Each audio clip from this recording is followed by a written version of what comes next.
Bonjour. Alors c'est un plaisir de vous voir ce matin. L'église est de plus en plus remplie et on est passé d'une église remplie de, alors excusez-moi, mais de personnes un peu plus âgées. Et là je vois pas mal de jeunes et ça me fait vraiment plaisir de voir que l'église reprend vie. Ce matin je vais vous parler de communication. Je vais vous parler d'information, de bonnes nouvelles, mais aussi de fausses nouvelles. Fake news. Ce terme qui a été popularisé par l'actuel président des États-Unis. Mais avant de rentrer dans le détail du sujet, je voudrais qu'on s'arrête quelques instants sur ce qu'est une information, ce qu'est une nouvelle. Alors pour ce faire, normalement il y a un hôtel en bas, mais c'est pas grave. Je vais prendre cet élément que je vais poser ici pour que tout le monde puisse bien le voir. S'assurer que c'est bien stable et que ça ne tombe pas. Alors il y a plusieurs types d'informations. Et l'élément qui est sur ma droite en possède plusieurs. Tout d'abord, il y a ce qu'on appelle la factualisation, ou les faits. Très précisément, ici nous avons un récipient. Est-ce que vous êtes d'accord avec moi? Oui, ok. À ma droite, nous avons également quelque chose dans ce récipient. Est-ce que vous êtes d'accord avec moi? Donc, ceux-là, ce sont des faits. On pourrait être plus précis et dire que nous avons un verre rempli d'un liquide. Est-ce que vous êtes toujours d'accord avec moi? Donc là, j'ai énoncé 2-3 informations sur l'élément que j'ai posé à droite, qui sont des faits par rapport à ce que je vois, enfin ce que vous voyez. Deuxième type d'information qu'on peut tirer de cet élément qui est à ma droite, c'est ce qu'on appelle l'appréciation. En regardant ce récipient avec ce liquide, je pourrais dire « ce verre est rempli ». Est-ce que vous êtes d'accord avec moi? Ah, vous voyez, il y en a qui disent oui, il y en a qui disent oh. Je pourrais dire que ce verre est à moitié vide. Est-ce que vous êtes d'accord avec moi? Je pourrais aussi dire que ce verre est à moitié plein. Encore ici, j'ai énoncé plusieurs informations au sujet de cet élément. Et vous avez vu que sur la factualisation, vous étiez quasiment tous d'accord. Là, sur l'appréciation, ça dépend de chacun. Troisième type d'information que l'on peut trouver par rapport à l'élément qui est à droite, c'est l'extrapolation.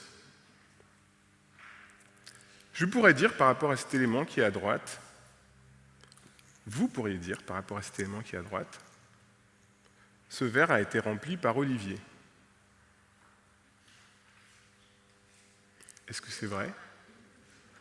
On ne sait pas. Vous m'avez vu l'amener, mais est-ce que c'est moi qui l'ai rempli?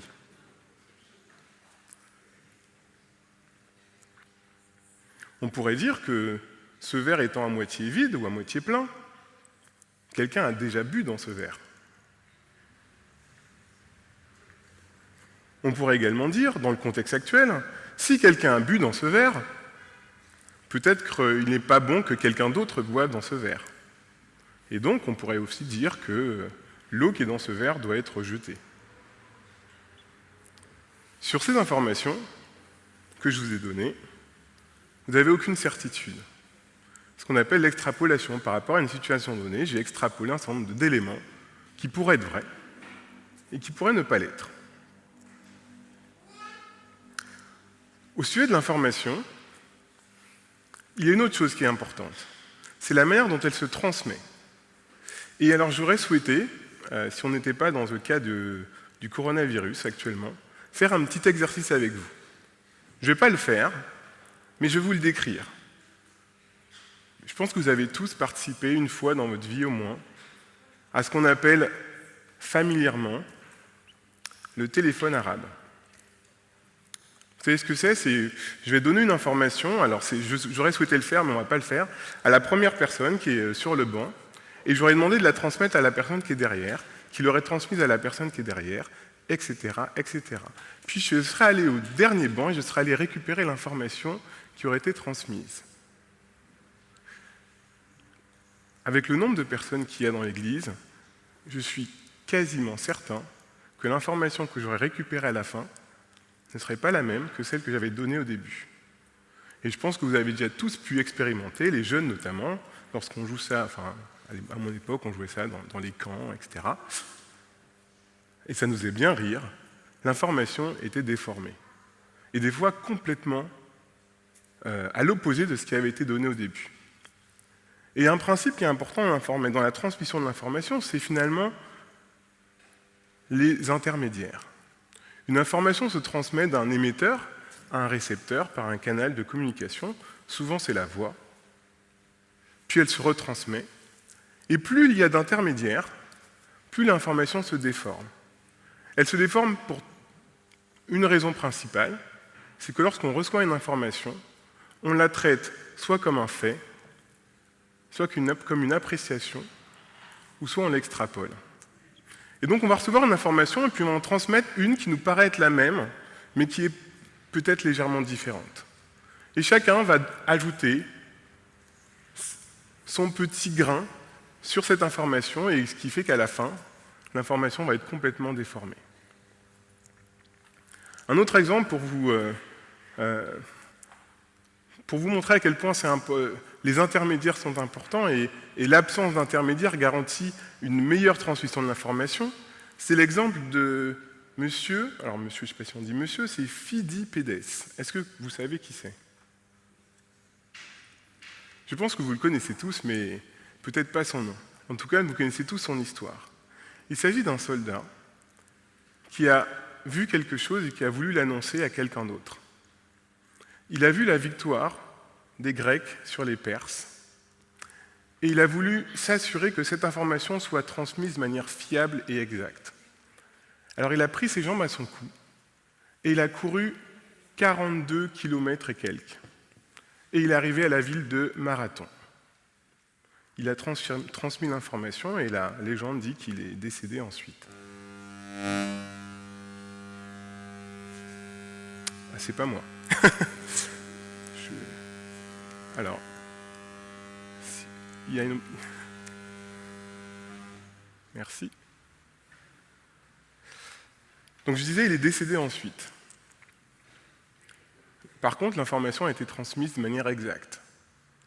Il a vu la défaite, il est allé l'annoncer. Il n'y a eu aucun intermédiaire. Il aurait pu utiliser des personnes pour transmettre l'information à quelqu'un, puis à quelqu'un, puis à quelqu'un. Peut-être que l'information a été moins exacte. Un dernier élément sur l'information, c'est l'intention. Par rapport à une information, il faut toujours se poser la question, quelle est l'intention de l'auteur? Je vais revenir sur mon verre d'eau, qui est là. Et si mon intention est de faire boire le verre à quelqu'un, je vais donner sur ce verre un certain nombre d'informations qui vont vous inciter, ou inciter quelqu'un à dire « Tiens, j'ai envie de boire dans ce verre ». Par contre, si mon intention c'est que vous ne buviez pas ce verre, je vais pouvoir donner d'autres types d'informations qui, elles, vont vous éloigner de ce verre. Non, surtout pas. Ça peut être des informations sur la qualité de l'eau. Toutes les informations peuvent être exactes, mais en fonction de l'intention que j'ai derrière, je vais pouvoir vous orienter entre buvez ce verre ou surtout ne buvez pas ce verre. J'ai voulu aborder ce sujet de l'information aujourd'hui parce que je trouve, par rapport à la situation que l'on vit actuellement, que l'on est dans une époque assez complexe. Jamais dans l'histoire de l'humanité nous avons eu accès à autant d'informations. Grâce à ces petits objets, que vous avez tous, nous avons accès à l'information partout dans le monde, en quelques secondes. Je vais prendre l'exemple de cette explosion qui a eu lieu au Liban. Elle a eu lieu peut-être 1 minute après, elle était déjà diffusée dans le monde entier, avec des images. et relayée par des milliers de personnes. Et en quelques minutes, le monde entier savait ce qui se passait au Liban. Nous n'avons jamais eu accès à autant d'informations en si peu de temps. Par contre, ce qui est assez intéressant, et ce qui m'a amené à parler de ce sujet ce matin, c'est que nous avons également, et jamais dans l'histoire, eu aussi peu confiance en l'information qui nous était communiquée. Nous avons tellement d'informations que nous sommes perdus dans cet amas d'informations. Nous ne savons plus où donner de la tête. Et je voudrais qu'on puisse réfléchir sur notre positionnement en tant que chrétiens dans ce monde d'informations. Et alors je vous invite à prendre vos Bibles. Et nous allons voir que dans la Bible, il existe beaucoup d'exemples où l'information a été confuse, troublée. Et je voudrais qu'on puisse prendre ces exemples parce que moi j'ai l'impression, je ne sais pas ce que vous en pensez, qu'on est dans une époque où règne la confusion. Et je voudrais qu'on puisse s'appuyer sur ce qui est marqué dans la Bible pour réfléchir sur notre positionnement en tant que chrétien, en tant qu'enfant de Dieu, sur notre rôle vis-à-vis de ces informations. Et nous avons tous un rôle à jouer parce que, comme je vous l'ai dit, l'information se transmet par des personnes. Et quand on parle d'information dans la Bible, on parle souvent de paroles, mais j'aurais envie aussi de parler de doigts.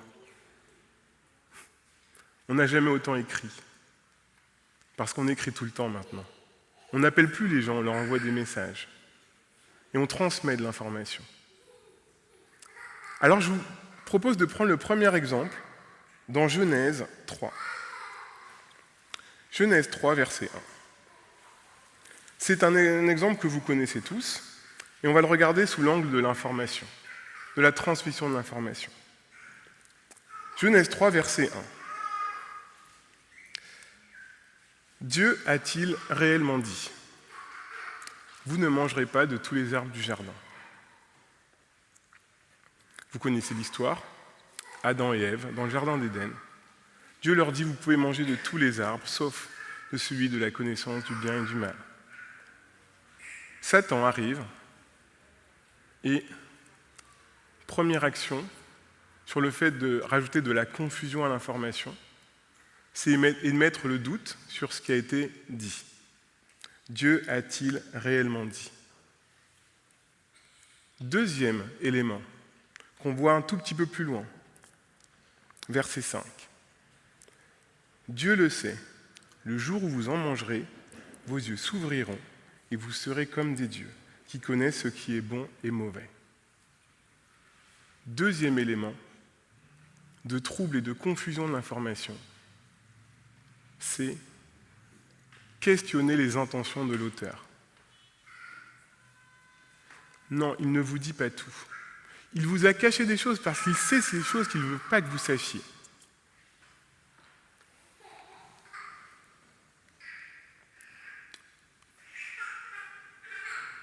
Deux éléments qui troublent une information qui était pourtant initialement assez claire, assez directe, qui est venue du Créateur vers ses créatures.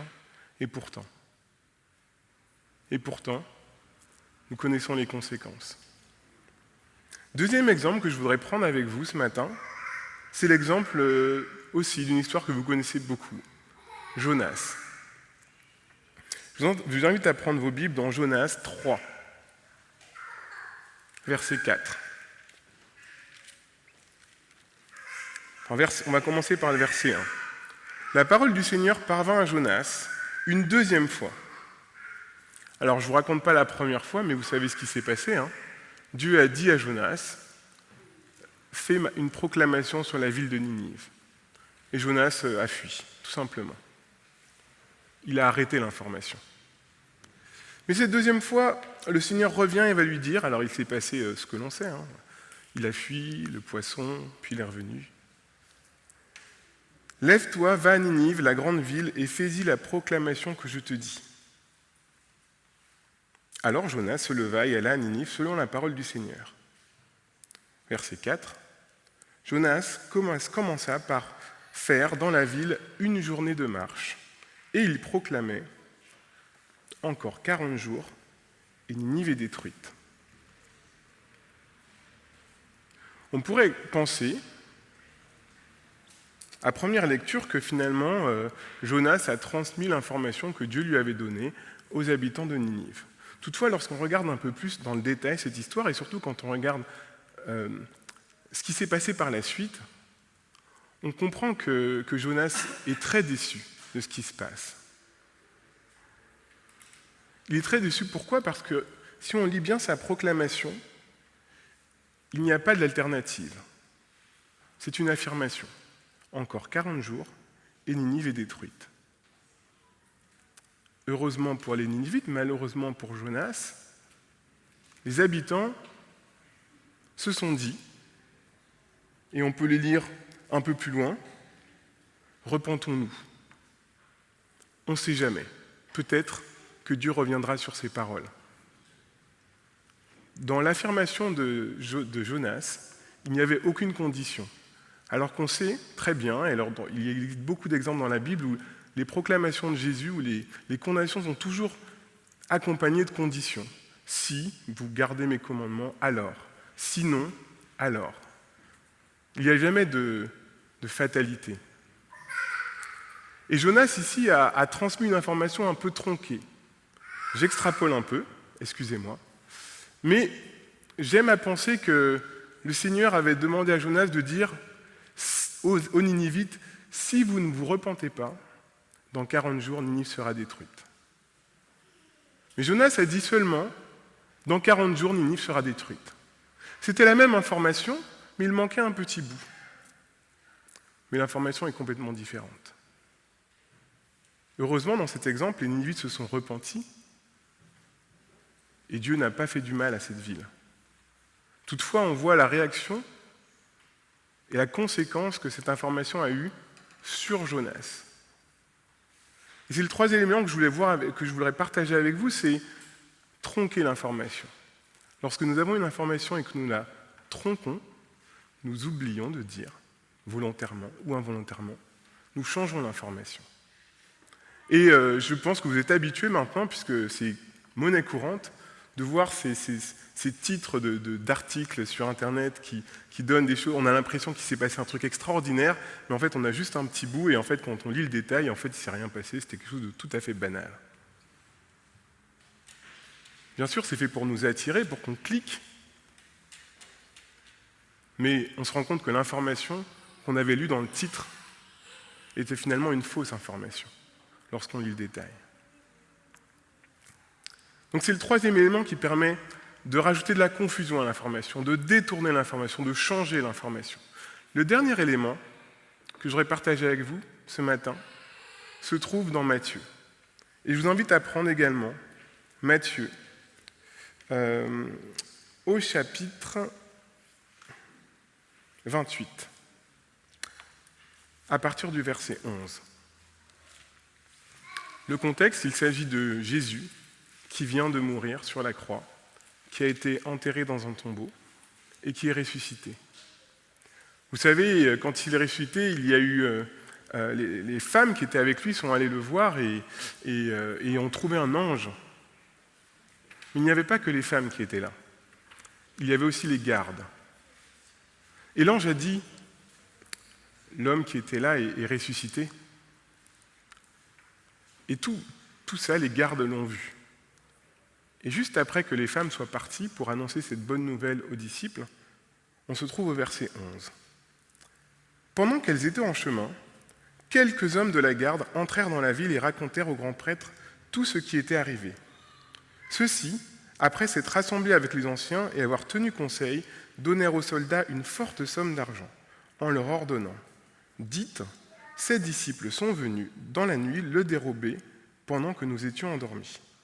Et si le gouverneur l'apprend, nous userons de persuasion envers lui et nous ferons en sorte que vous ne soyez pas inquiétés. » Ils prirent l'argent et agirent selon les instructions qui leur avaient été données. Et cette histoire s'est propagée parmi les Juifs jusqu'à ce jour. Le dernier élément de confusion de l'information, c'est finalement donner une autre information, contradictoire par rapport à la première information. Et effectivement, c'est un peu ce qu'on vit aujourd'hui, lorsque vous regardez par exemple les informations concernant la contagiosité de ce coronavirus, la manière de gérer. Nous avons des experts A qui vont dire quelque chose, des experts B qui vont dire autre chose, des experts C qui vont dire encore autre chose. Et nous, au milieu, eh ben, on est perdu, on est confus. On ne sait plus vers qui se tourner.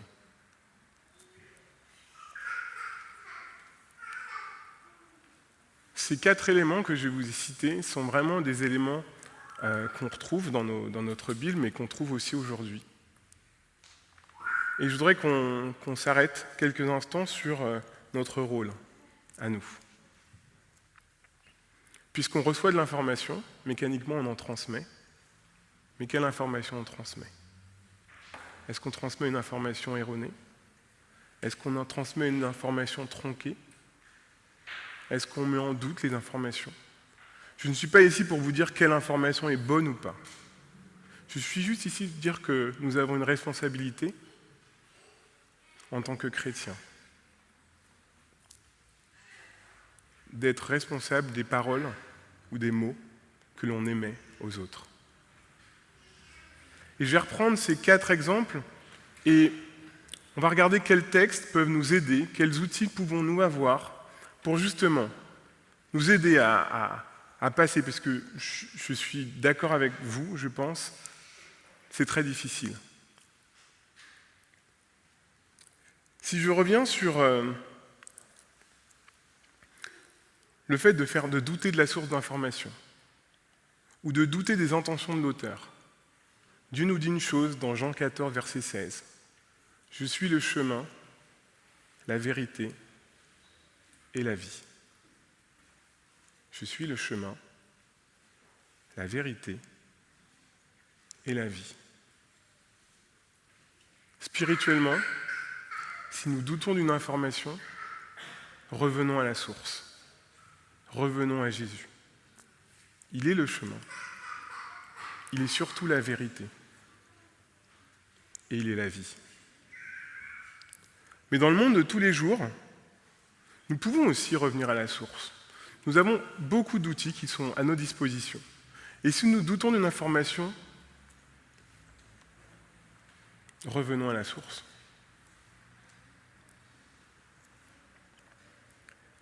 Deuxième élément, sur le fait de ne pas diffuser une information ou diffuser celle qui nous arrange ou la manière partielle. Et là, je vais prendre l'exemple de Paul. Paul, dans 2 Corinthiens, chapitre 11, verset 30, qui a la force de dire « Dieu sait que je ne mens pas ».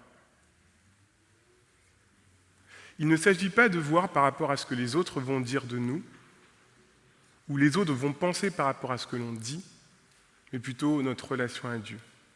Est-ce que nous pouvons, par rapport à ce que nous disons, ce que nous écrivons, dire de manière honnête, de manière unique, Dieu sait que je ne mens pas.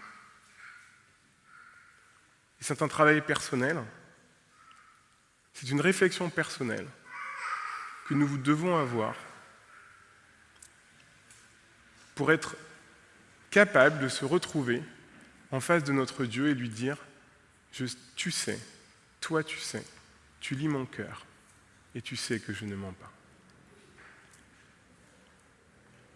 Dernier élément, concernant le fait de diffuser une autre information erronée vis-à-vis des gens qui nous entourent. Et là encore, je prendrai l'exemple de Paul, et je prendrai l'exemple de son discours auprès des Corinthiens, que l'on trouve dans 2 Corinthiens, toujours le chapitre 11, mais au verset 12.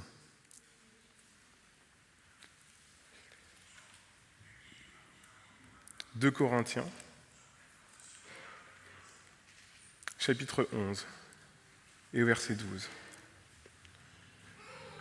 Verset 13, pardon. « De tels individus sont des apôtres de mensonges, des ouvriers trompeurs, qui se transforment en apôtres du Christ. Et ce n'est pas étonnant, car Satan lui-même se transforme en ange de lumière. Il n'est donc pas étrange que ses ministres se transforment aussi en ministres de justice. Leur fin sera selon leur œuvre. Il s'agit vraiment d'une responsabilité personnelle que nous devons avoir lorsque nous transmettons l'information. Et Dieu nous a dit, allez, faites de toutes les nations des disciples, diffusez ma bonne nouvelle.